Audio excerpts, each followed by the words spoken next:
श्री विष्णवे नमः। मैं हूँ वामिका और आप सभी का हमारे चैनल आध्यात्मिक सागर में हार्दिक स्वागत है। आज द्वादशी के पारण में आप सुनेंगे तुलसी माता की कथा। शिव पुराण के अनुसार पौराणिक समय में दैत्यों का राजा दंभ हुआ करता था। वह बहुत बड़ा विष्णु भक्त था। कई सालों तक उसके यहाँ संतान नहीं होने के कारण उसने शुक्राचार्य को अपना गुरु बनाकर उनसे श्री कृष्ण मंत्र प्राप्त किया। ये मंत्र प्राप्त करके उसने पुष्कर सरोवर में घोर तपस्या की। भगवान विष्णु उसकी तपस्या से प्रसन्न हुए और उसे संतान प्राप्ति का वरदान दे दिया। भगवान विष्णु के वरदान से राजा दंभ के यहाँ एक पुत्र ने जन्म लिया। इस पुत्र का नाम शंखचूड़ रखा गया। बड़ा होकर शंखचूड़ ने ब्रह्मा जी को प्रसन्न करने के लिए पुष्कर में घोर तपस्या की। तपस्या से प्रसन्न होकर ब्रह्मा जी ने उसे वरदान मांगने को कहा। तब शंखचूड़ ने वरदान मांगा कि वह हमेशा अजर अमर रहे, वह कोई भी देवता उसे नहीं मार पाए। ब्रह्मा जी ने उसे ये वरदान दे दिया और कहा कि वह बद्री वन जाकर धर्मध्वज की पुत्री तुलसी जो तपस्या कर रही है उससे विवाह कर ले। शंखचूड़ ने वैसा ही किया और तुलसी के साथ विवाह के बाद सुखपूर्वक रहने लगा। उसने अपने बल से देवताओं, असुरों, दानवों, राक्षसों, गणधर्मों, नागों, किन्नरों, मनुष्यों तथा त्रिलोकी के सभी प्राणियों पर विजय प्राप्त कर ली। वह भगवान श्री कृष्ण का परम भक्त था। शंखचूड़ के अत्याचारों से सभी देवता परेशान होकर ब्रह्मा जी के पास गए और ब्रह्मा जी उन्हें भगवान विष्णु के पास ले गए। विष्णु ने कहा कि शंखचूड़ की मृत्यु भगवान शिव के त्रिशूल से ही होगी, अतः आप उनके पास जाएं। भगवान से उन्हें चित्ररथ नामक गण को अपना दूत बनाकर शंखचूड़ के पास भेजा। चित्ररथ ने शंखचूड़ को समझाया वह देवताओं को उनका राज्य लौटा दे, परंतु शंखचूड़ ने मना कर दिया और कहा कि वह महेश्वर से युद्ध करना चाहता है। भगवान शिव को जब ये बात पता लगी तो वे युद्ध के लिए अपनी सेना लेकर निकल पड़े और दानवों में घमासान युद्ध हुआ, परंतु ब्रह्मा जी के वरदान के कारण शंखचूड़ को देवता नहीं हरा पाए। भगवान शिव ने शंखचूड़ का वध करने के लिए जैसे ही अपना त्रिशूल उठाया तभी आकाशवाणी हुई कि जब तक शंखचूड़ के हाथ में श्री हरि का कवच है और उसकी पत्नी का सतीत्व अखंडित है तब तक इसका वध असंभव है। आकाशवाणी सुनकर भगवान विष्णु वृद्ध ब्राह्मण का रूप धारण कर शंखचूड़ के पास गए और उससे श्री हरि कवच दान में मांग लिया। शंखचूड़ ने वह कवच बिना किसी संकोच के दान कर दिया। शंखचूड़ का रूप बनाकर तुलसी के पास गए शंखचूड़ रूपी भगवान विष्णु ने तुलसी के महल के द्वार पर जाकर अपने विजयी होने की सूचना दी।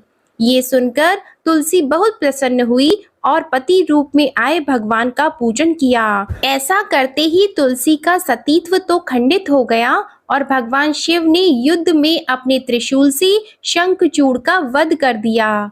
तब तुलसी को जब पता चला कि वे उनकी पति नहीं है बल्कि वे तो भगवान विष्णु हैं, तो क्रोध में आकर तुलसी जी ने कहा कि आपने छल पूर्वक मेरा धर्म भ्रष्ट किया है और मेरे पति को मार डाला, अतः मैं आपको श्राप देती हूँ कि आप पाषाण होकर धरती पर रहें। तब भगवान विष्णु ने कहा कि देवी तुम मेरे लिए भारतवर्ष में रहकर बहुत दिनों तक तपस्या कर चुकी हो, तुम्हारा ये शरीर नदी रूप में बदलकर गंडकी नामक नदी के रूप में प्रस्तुत होगा। तुम पुष्पों में श्रेष्ठ तुलसी का वृक्ष बन जाओगी और सदा मेरे साथ रहोगी। तुम्हारे श्राप को सत्य करने के लिए मैं पाषाण शालिग्राम बनकर रहूंगा। गंडकी नदी के तट पर मेरा वास होगा। प्रेम से बोले भगवान विष्णु और तुलसी माता की जय। आइए अब सुनते हैं गरीब ब्राह्मण और तुलसी माता की कहानी। एक नगर में एक गरीब ब्राह्मण अपनी पत्नी के साथ रहता था। वो भिक्षा मांगकर अपना सारा जीवन गुजारता था और भगवान की पूजा में लगा रहता था। वह उतनी ही भिक्षा मांगता था जिससे उसके और उसके परिवार का पेट भर सके। उस नगर का राजा बहुत धनवान और ब्राह्मणों का आदर करने वाला था। राजा किसी भी ब्राह्मण को अपने महल से खाली हाथ नहीं जाने देता था। दूर दूर से ब्राह्मण राजा के पास आते और उसे मुंह मांगा दान देकर आशीर्वाद देते हुए चले जाते। एक दिन ब्राह्मण की पत्नी ने ब्राह्मण से कहा कि दूर दूर के ब्राह्मण राजा से मनचाहा दान लेकर चले जाते हैं और तुम यहाँ के यहाँ एक दिन भी राजा के पास नहीं गए। जन्म भर कंगाली कहाँ तक झेलूं? आज तुम जाओ और राजा से कुछ मांग कर लाओ।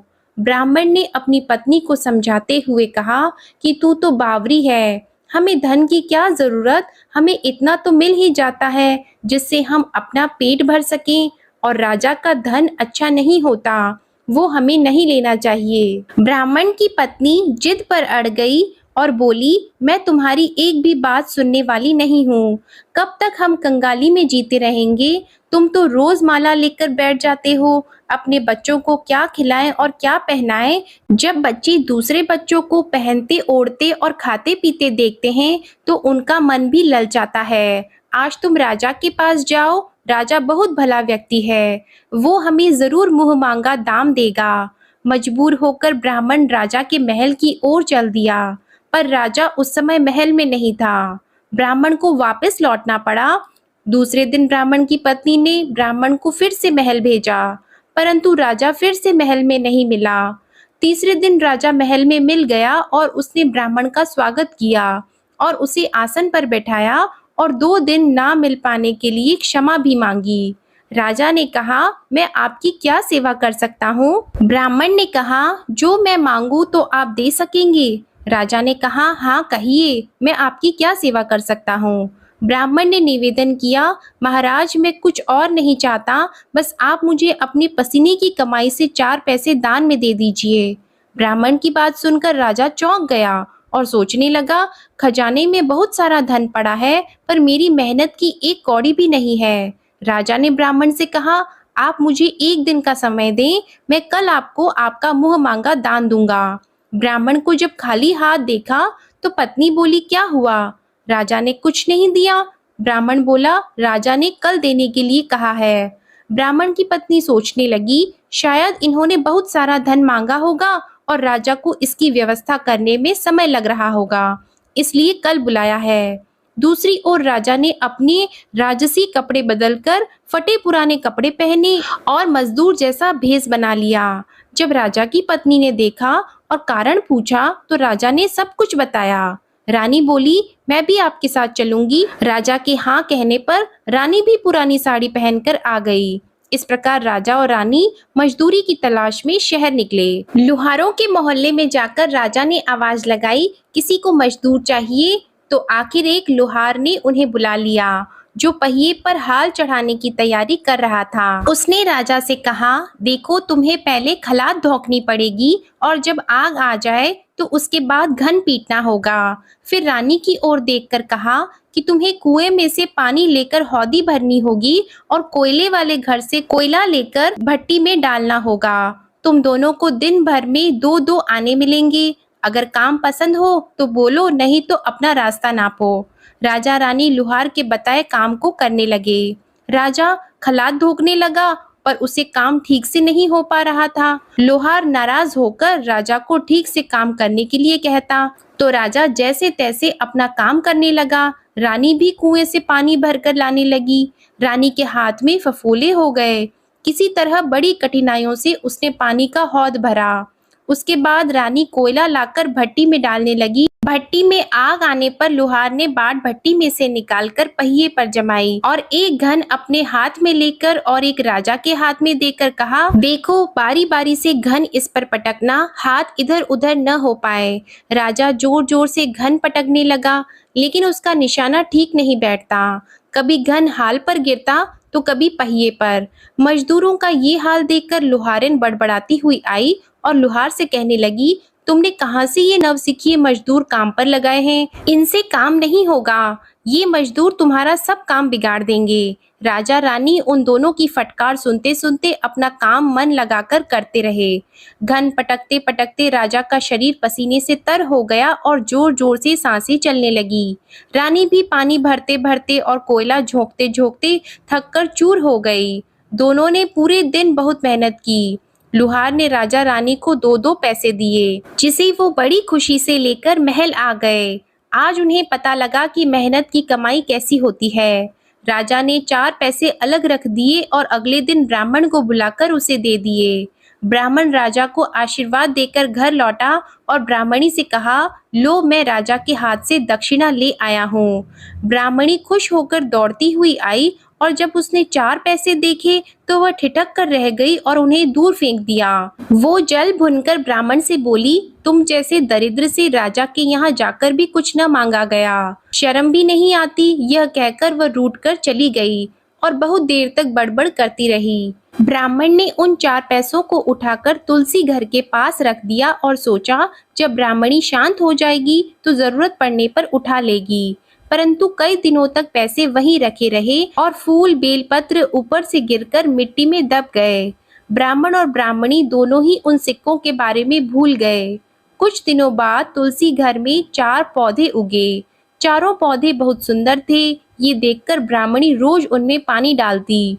4 महीने बाद वह पौधे बड़े हो गए और उनमें फूल लगने लगे। फूल सूखने पर इनसे मोती झड़ने लगे। ब्राह्मण और ब्राह्मणी ने कभी मोती नहीं देखे थे। वो समझे कि कोई बीज है। हर रोज कई फूल झड़ते और बहुत मोती पूरे तुलसी घर में बिखर जाते। ब्राह्मणी उन मोतियों को समेटकर घर के एक कोने में डाल देती। इस तरह वहां मोतियों का ढेर लग गया। एक दिन एक सब्जी वाली आई। ब्राह्मणी को सब्जी लेनी थी, पर उसके पास पैसे नहीं थे। उसने सब्जी वाली से कहा, क्या तुम इन चमकदार चीजों के बदले सब्जी दे सकती हो? सब्जी वाली ने देखा तो वो पहचान गई कि ये तो मोती है। उसने खुशी खुशी ब्राह्मणी को उन मोतियों के बदले उसकी मनपसंद सब्जी दे दी। अब से हर रोज ऐसा होने लगा। ब्राह्मणी और सब्जी वाली दोनों खुश थे। सब्जी वाली यह सोचकर खुश थी कि मुझे 1 पैसे की तरकारी के बदले हजारों का माल मिलता है, और ब्राह्मणी ये सोचकर खुश थी कि इन चीजों के बदले सब्जी मिल जाती है। इस प्रकार कई महीने बीत गए। उधर राजमहल में कई राजहंस थे जो मोती चुगते थे। राजा का यह नियम था, जब राजहंस मोती चुग लेते थे, इसके बाद ही राजा और उनका परिवार भोजन करता था। एक समय बाद राजा का सारा धन उन मोतियों और दान देने में खर्च हो गया। अब राजा को मोती खरीदने के पैसे तक नहीं बचे। यह खबर पूरे नगर में फैल गई। ब्राह्मण और ब्राह्मणी को जब ये पता चला तो उन्होंने यही विचार किया कि राजा बहुत दानी और नेक दिल है। उसने अपना सब कुछ दान कर दिया, यहाँ तक कि शायद उनके पास खाने को भी कुछ नहीं है। ऐसे हालात में हमें उन लोगों की सहायता करनी चाहिए। तो ब्राह्मण ने कहा, अगर तू कहे तो इसमें से कुछ बीज राजा को दे दूं। तो ब्राह्मणी कहती है, इससे सब्जी और खाने की चीजें मिल जाती है। ब्राह्मणी ने कहा, हाँ, मैं रोज इसके बदले सौदा लिया करती हूँ। ऐसा कहकर ब्राह्मणी एक टोकरी बीज भर लाई। ब्राह्मण राजा के पास पहुंचा और उसे वो मोती दिए और राजा को सारी बात बताई। राजा उन मोतियों को देखकर चौंक गया। उसने मोती राजहंस को दिए। राजहंस उन्हें चुगने लगा। ये देखकर राजा ने ब्राह्मण से कहा, एक एक मोती सैकड़ों रुपयों का है। सच बताएं, आपके पास इतने मोती आए कहाँ से? ब्राह्मण बोला, महाराज, ऐसे तो हमारे घर पर बहुत हैं, और राजा को पूरी बात बताई। राजा अपने मंत्रियों के साथ ब्राह्मण के घर पहुंचे और उन चारों पेड़ों को देखा। पूछताछ में उन सिक्कों वाली बात सामने आ गई। जब पेड़ों को देखा तो उनकी जड़ के पास वही सिक्के चिपके हुए थे। आज ब्राह्मण और ब्राह्मणी को मालूम हुआ कि उनके पास लाखों करोड़ों की दौलत है, जिसे वो साधारण बीज समझते थे। ब्राह्मण ने सोचा कि मेरे लिए यह धन किस काम का। ऐसा सोचकर ब्राह्मण ने सारे मोती राजा को दान में दे दिए। राजा की आंखें खुल गई। मेहनत के धन की कीमत उन्हें मालूम पड़ गई। उस दिन राजा ने प्रण कर लिया कि मैं खजाने के पैसों से एक भी पैसा अपने खर्च में नहीं लगाऊंगा, अपना खर्च मेहनत करके चलाऊंगा। खजाने और ब्राह्मण के दान से राजा ने जनता के हित में कई धर्म कार्य शुरू किए। तुलसी माता की कथा समाप्त होती है। प्रेम से बोलिए माँ तुलसी जी की जय। अब आप सुनिए तुलसी माता की आरती। तुलसी महारानी नमो नमो, हरि की पटरानी नमो नमो। तुलसी महारानी नमो नमो, धन तुलसी पूरण तप कीनो, शालिग्राम बनी पटरानी नमो नमो।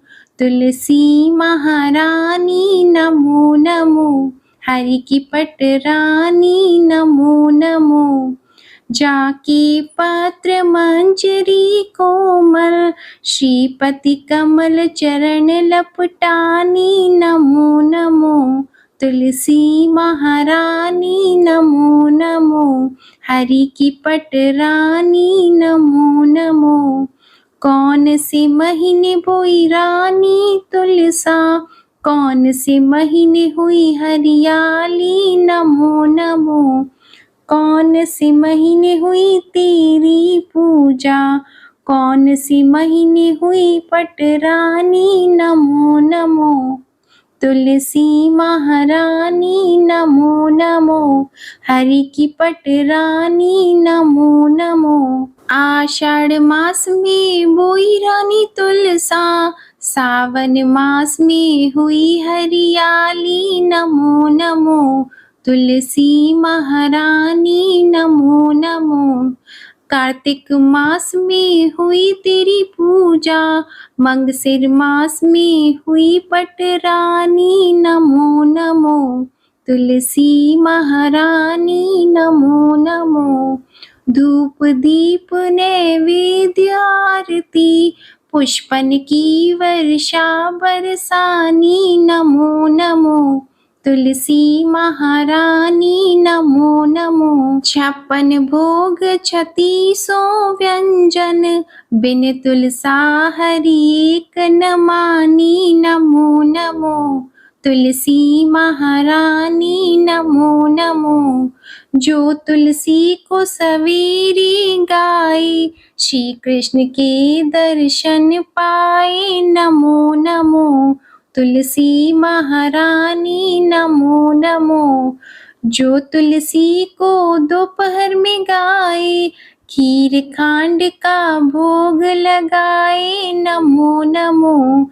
तुलसी महारानी नमो नमो। जो तुलसी को सांझ को गाए, श्री कृष्ण की आरती उतारे नमो नमो। तुलसी महारानी नमो नमो। जो तुलसी को रात को गाए, श्री कृष्ण के चरण दबाए नमो नमो। तुलसी महारानी नमो नमो। सभी सखी मैया तेरो यश गावे, भक्ति दान दीजिए महारानी नमो नमो। तुलसी महारानी नमो नमो।